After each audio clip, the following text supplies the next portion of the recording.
сізге тапсырып жатырмыз. Және де біздің компанияның атынан мына Отаумарт сауда үйінде. Бүгін Төребаевтар әулетінде қуанышты той. Шымкенттік отбасы 2,5 жылдан бері күткен баспанаға отау бағдарламасы негізінде қол жеткізіп отыр. Гаухар Қалмаханова бұған дейін 2 рет басқа жобаларға бюджеттік қызметкер ретінде қатысыпты. Дегенмен қуанышты күннің сәті бүгін түсіп, жаңа бағдарламаның арқасында үйлі болдық дейді 3 баланың ата-анасы. Біздің отбасымыз үшін үлкен тарихи сәт.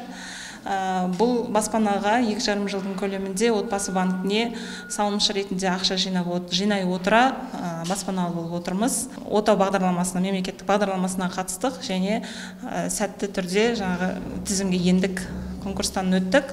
Осылайша әйтеуір қадам-қадаммен әр кезеңнен өтіп келе жатырмыз. Бүгін жаңа баспананың кілтін алған жайымыз бар. Қуанышым, не деп айтса, қуанышта шек жоқ дейді ғой. Қазақстан Республикасының әрбір азаматшасына барлық тілейтініміз осындай отбасы болсын, әр шаңырақта осындай қуаныш, әр отбасы осындай үйлі болып жүре берсін. Біз соған тілектеспіз. Отау құрғанымызға жұбайымыз 13 жыл болды.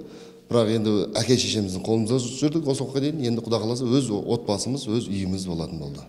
Соған қуаныштымыз. Отау бағдарламасына өтініш қабылдау 1 сәуірде басталған. 1000-нан аса тұрғын аталған жобаға қатысуға ниет білдірген. Оның 500-і отбасы банк арқылы үй алуға рұқсат алыпты. Мамандар нарық бағасын бір қалыпта ұстап тұру үшін құрылыс компанияларымен арнайы келісімге келгенін айтады.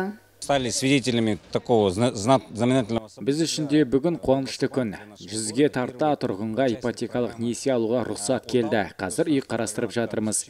Біз мемлекеттің тапсырмасы бойынша тұрғын үйлерді салып жатқан компаниялармен келісімге келдік. Оның басты мақсаты пәтер бағасын асыра көтеріп жібермеу.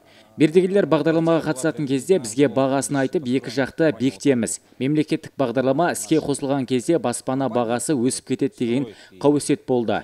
Біз ондай жағдайдың болмауын қамтамасыз етіп жатырмыз.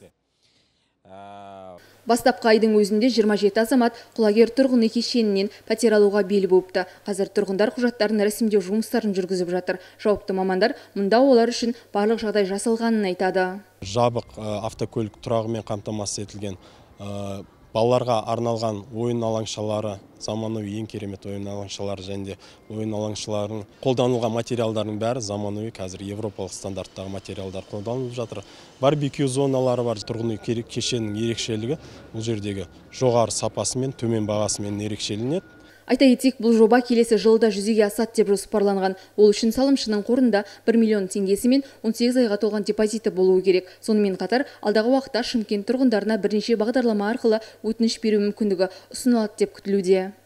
Әсел Мәлік, Абран Абдиев, Александр Капивкин, Утар телеарнасының жаңалықтар қызметі.